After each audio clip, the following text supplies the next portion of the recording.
and welcome to the 49ers First and 10 podcast. 10 minutes of the most up-to-date 49ers news first thing in the morning.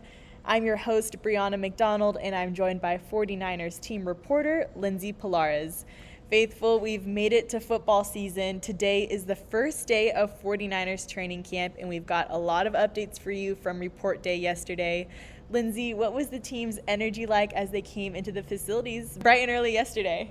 Despite the early call time, because a lot of these players were rolling in anywhere from 7:30, 8 a.m., I saw a lot of smiles on everybody's faces. I always think that report day has very much first day of school vibes, and I think the players definitely brought that. Again, just a lot of excitement in the building. It's been a long off season. They did actually get a little bit of a break from the end of mini camp to now, so the hope is everyone is refreshed and ready to go.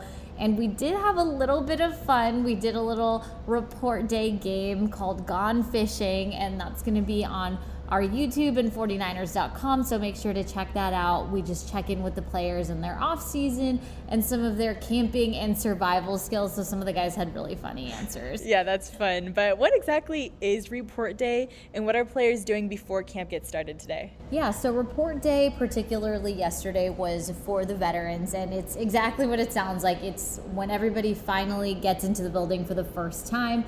Today is the official start of training camp, so think of it as a pre-training camp day. The big focus of the day is physicals, but the real work starts today. All right, so first to talk to the media yesterday was General Manager John Lynch and Head Coach Kyle Shanahan. They opened up their press conference with a few injury updates. Can you shed some light on who will and who won't be participating in practices at camp? Yeah, so we have two definitive players who will not be at training camp later today, and one of them is rookie cornerback Darrell Luter Jr. He was placed on the physically unable to perform list. It sounds like he had a knee injury that ended up resulting in a bone bruise, so he's going to be out for a while. And then we actually got an update later on Tuesday about punter Mitch Wishnowsky. He did, in fact, end up going on the NFI list. It sounds like he tweaked his back outside of the facility. So for right now, again, he will be starting on the NFI list. Do not expect to see him later today. But we did find out, of course, that second-year quarterback Brock Purdy was, in fact, cleared to rejoin the team, and we will be seeing him at training camp. The expectation is that he will not be throwing or participating today, but expect to see him later in the week. And again, we all know he was rehabbing the entire offseason, coming back from an elbow surgery to repair a torn UCL that he suffered in the NFC Championship game. There was nothing really but high praise for him and how diligently he has been working through his rehab and recovery in order to get to this point.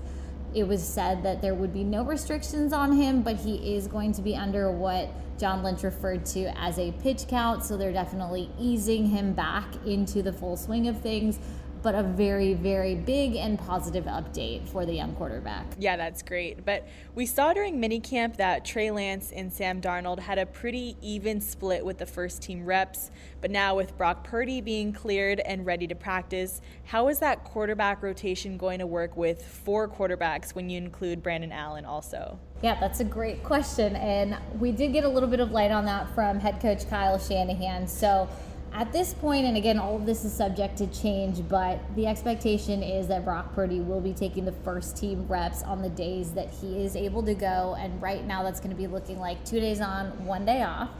And then as far as Trey Lance and Sam Darnold, the hope is to have those two guys splitting reps on the days that Brock Purdy is not throwing, and then also not sure about how the distribution is actually going to work out, but again, to have the reps spread out evenly between those two. And like you mentioned, there is a fourth quarterback in the mix. That is Brandon Allen. He was signed in May, and the challenge with him is that he's also earned his right to some reps, and that's something that Shanahan was very adamant about, but it's going to be kind of a learning curve on how the reps are going to be split up, because there's 4 players that are deserving of reps, and time is always limited out on the field. It should be fun to watch at camp. But did John Lynch share any updates on Nick Bosa and where things stand with his contract? Yeah, the best way I can say this is stay tuned. Bree definitely on this one.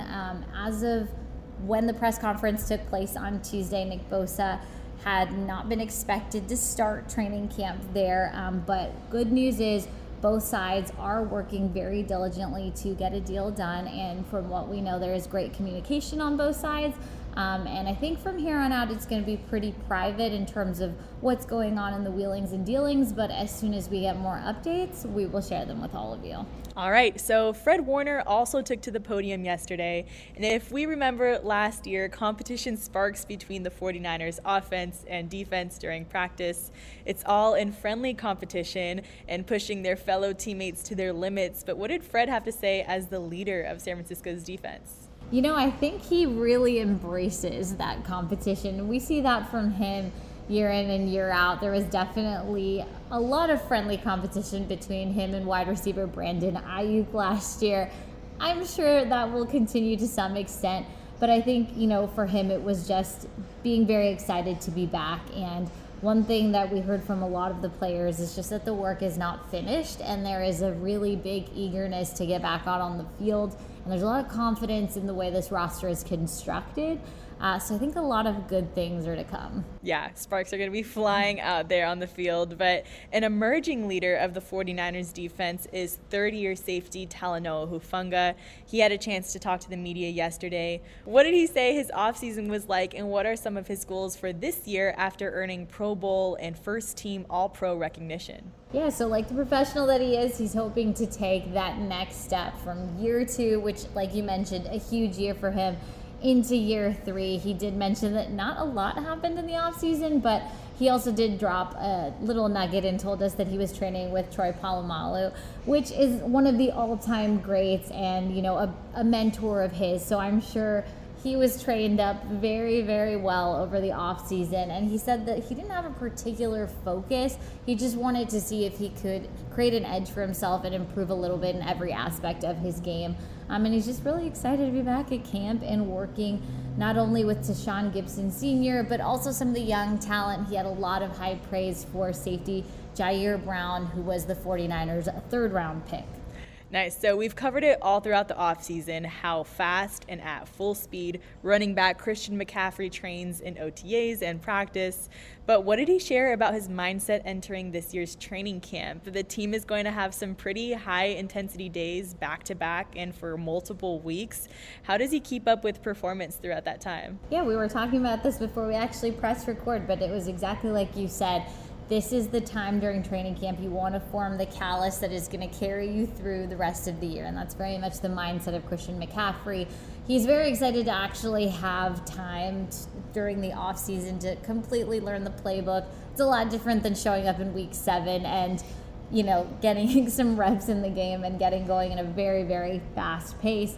And he was asked just about the speed and quickness in which he was playing during OTAs, and he said, he has one speed, so I suspect we will be seeing much more of Christian McCaffrey going full speed day 1 of training camp later today. A sight to see for the faithful, but that will do it for today.